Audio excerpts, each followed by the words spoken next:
Alright guys, before we start off, there's actually an item that I forgot to get in one of the other earlier stages. I made a note to get it, but I just forgot to get it for some reason.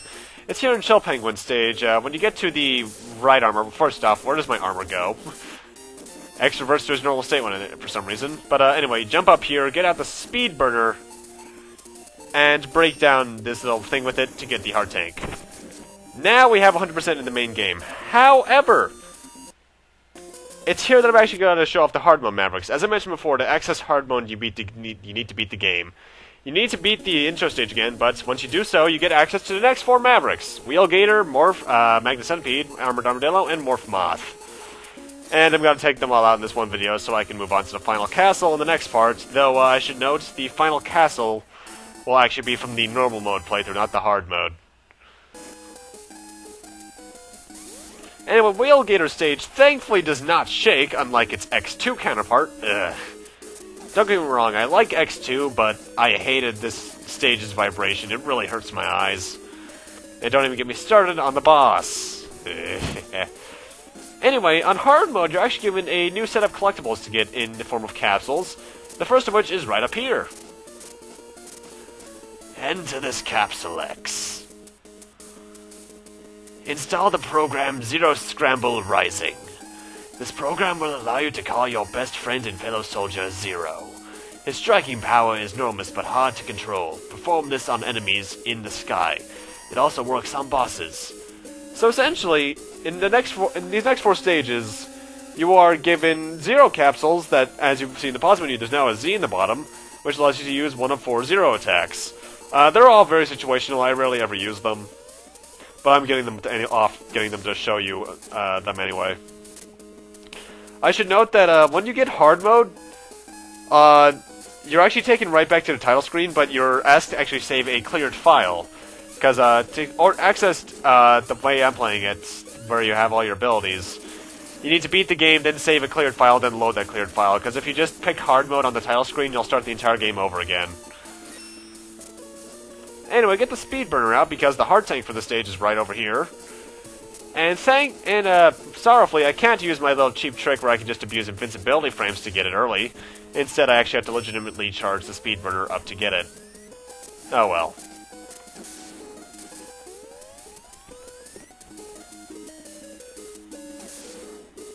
Anyway, you can go to the left to progress, but I'm going to head up to progress, actually, because like we could fight Zane back in Flamestag stage, in hard mode you get to fight someone else.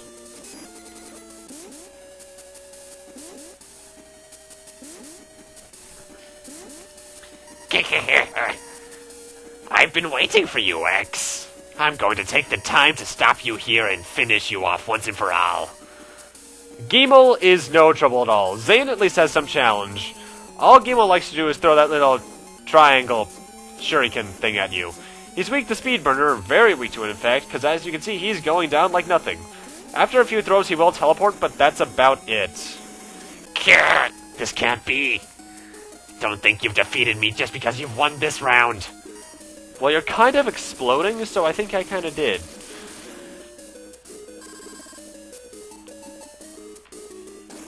I should mention, because I technically beat the game to get to the hard mode, there are 2 abilities that I have that I got in the extra castle, which I can use by pressing up or down while shooting a fully charged shot.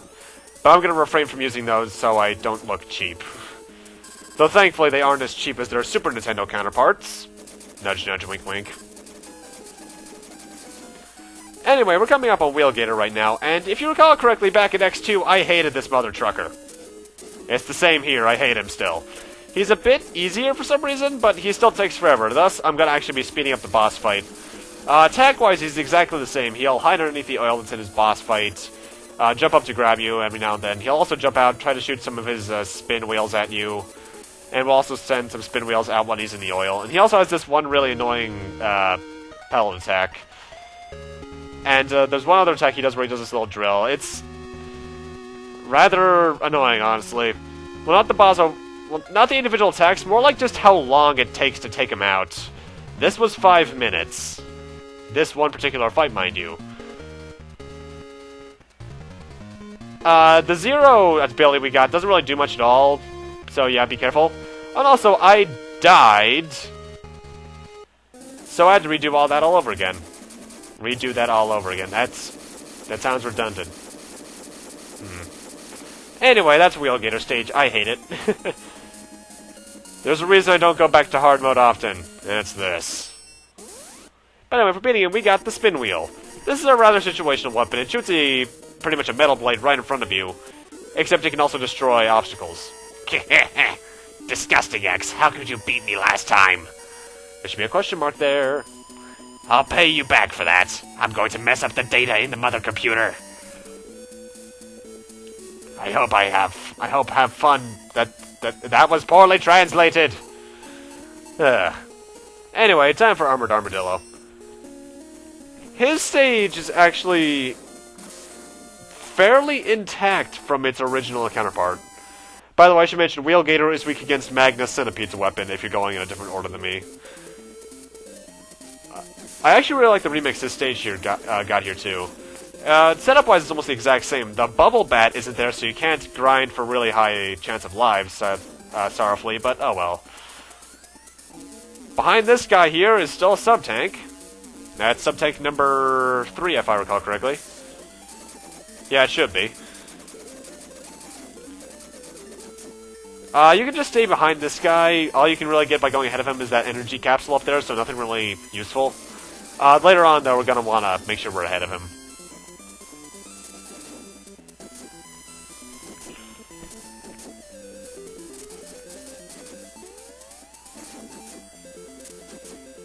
The bats are really numerous here, too. By the way, jump up on that wall, because that will kill you very quickly if you're not paying attention. Anyway, before you fall down this little thing here, make sure you get out the Storm Tornado, because it's pretty useful. Why? We got another one of these grinders here. However, the hard tank will be inaccessible if we let him get too far ahead of us, so make sure you destroy him quickly with the Storm Tornado. And then you can get the hard tank with no problems at all. I will admit, dash jumping is really annoying in this game because you either have to double tap forward and jump or press start and jump at the same time, which is kind of annoying. But I'm not going to blame the system for its limitations. I'm just going to blame the control limitations because you only had A, B start selecting the D-pad. And this section's the same as usual, really. You might remember where the Hadouken was in the original Mega Man X. There is something up there, so we want to get up there. However, I forgot to dash jump, so I need to wall climb up here, which is always annoying to do no matter what version of this stage you're playing. Enter this capsule, X. Install the program Zero Scrambled Dash. This program will allow you to call your best partner Zero. The range of the attacks is limited, but it can help you in a pinch. In a lot of... Be careful about your energy. Oh, that is another thing. The Zero abilities all share one energy bar, so make sure you're using them effectively. The higher number they are, the more energy they use. Anyway, Zero Dash just sends Zero forward in a slashing attack. And Zero Rising is essentially the Rakuha, I think it's called, from X4, where he just does a Rising Slash. Nothing too useful, honestly. In fact, I think the only useful ones are the third one, and maybe the fourth one. Anyway, Armored Armadillo is weak against Electric Spark, so get that out. That's the exact same from the original game. Except this time he can block it. Generally, I think he'll only get a chance to block 2 of them, though, since, as you'll see, he can still lose his armor if you hit him with it at the right time. Attack-wise, he only really has 2, which is to bounce around the walls like that. I think he can also roll along the walls. And then he also has that little forehead laser from the original game. Nothing that different. But I do like his sprite. In fact, the Game Boy Color sprites here are pretty detailed, actually.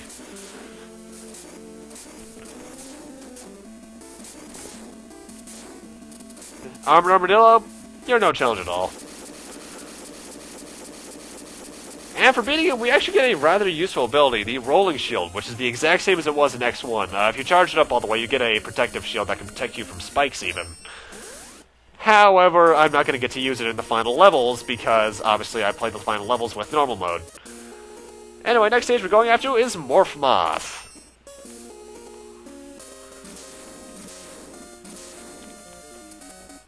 He's actually a pretty good starter for this during the hard mode, but I'll get into why when we get to him. Also, I love the way the trash there to the left look. That's pretty detailed, actually. This is actually one of the few stages in the game that has 3 items, and 2 of them are right off the bat. Heart tank is right here. Well, actually, they all have 3 LMs. Never mind. The Zero part capsule is right down here. Same place where the Giga Crush capsule was in the original X2.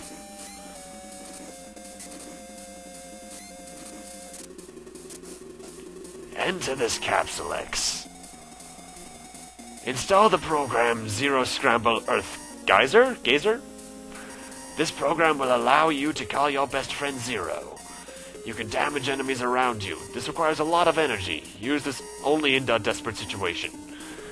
This is essentially a screen nuke. Zero actually will do his Rakuha. No, this is the Rakuha, never mind. I forget what the fire attack that rises up in the sky was then. He pretty much just does an energy blast. Man, I'm forgetting Zero's X4 attack names. I need to go back and play that then.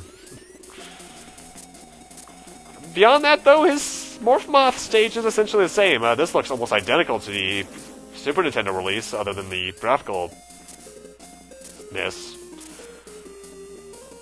And like Morph Moth's stage in the Super Nintendo game, there's too many bosses against this guy.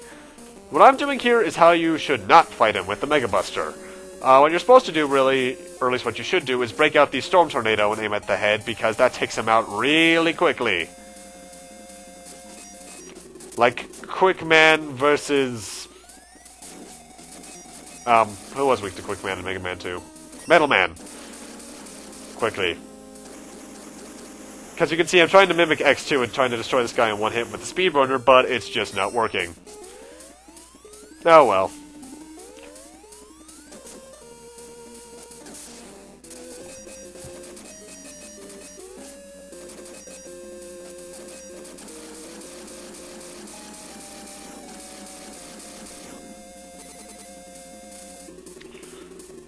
Once you reach here, though, the stage isn't really any problem.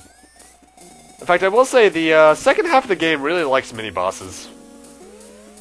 Because I think almost every stage has a mini-boss of some sort.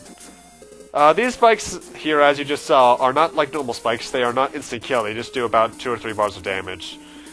So don't be too paranoid about them.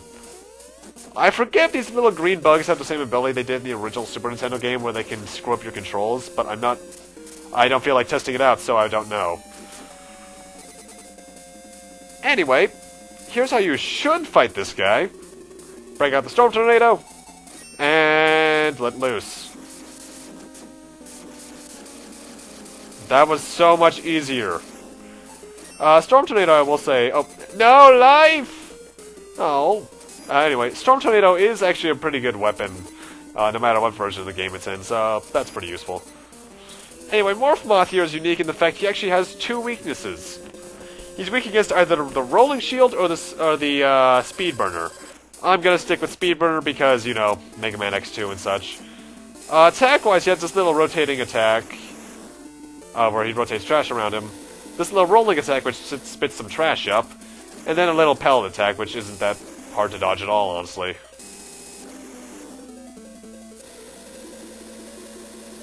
Once he reaches half health, he'll leave the screen and become his true form.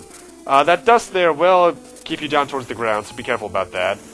But beyond that, his only attack in this phase is that little energy pellet. So, nothing too bad at all, honestly.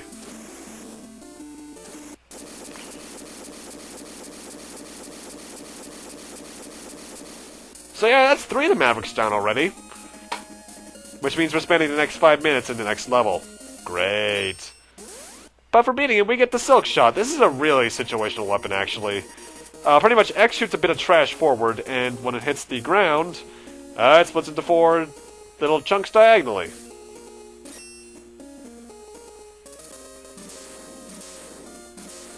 But now it's time for Magnus Centipede, who I hate with a passion without his weakness. We get a pretty good remix of his stage, though. Like in his Super Nintendo stage, there are alarms all over the first half. Which, as you can see, I just triggered. Why? I cannot see them. Their sprite is flickering more so that I can than the system can handle, and because of it, I can barely see it. That's the only one you need to worry about dodging, though. Because without, if you don't dodge that, you can't speed burn up to this, and fail, and jump up to here to get the heart tank for the stage. That is every heart tank in the game.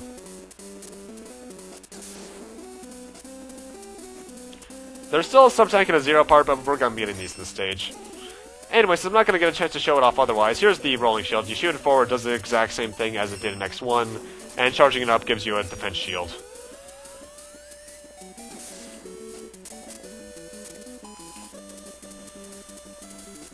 The red blocks are obviously destructible, so make sure you don't get crushed here, because I know I have plenty of times throughout my Super Nintendo career.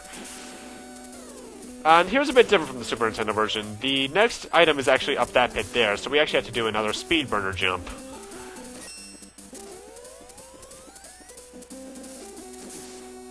I tried to do... if you're wondering why I didn't wall kick there, it's because I was still trying to do the whole dash jump thing, so yeah.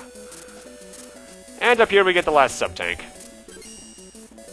Sadly, I won't be able to use the two I just got this part, because I kind of already beat the game, but oh well. Anyway, I'm speeding up these mini-bosses at this stage because I hate them. They're the exact same mini-boss from Magna Centipede stage in the Super Nintendo version, this little mantis bot, which likes to jump and shoot various pellets. And like the Super Nintendo version, he has a crap load of health, and I have to fight him twice. So because of that, I'm fast-forwarding the fight. Anyway, this section's back from the Super Nintendo game. There's falling blocks, however, you need to jump up here and break these blocks to get the light capsule. Enter this Capsule X. Install the program Zero Scrambled Final.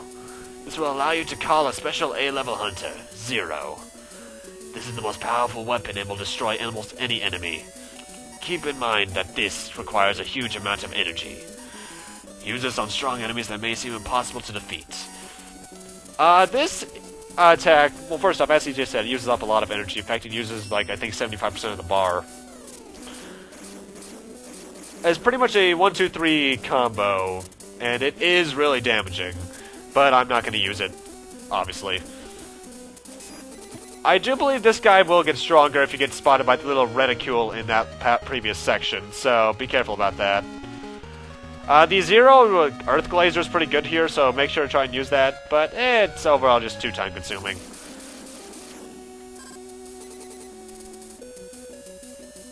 And here we are, the final section. Be sure not to fall into the pits or get crushed, because dying here would just kind of suck. But it's time for Magnus Centipede himself. Get out Silk Shot, because it's what he's weak to.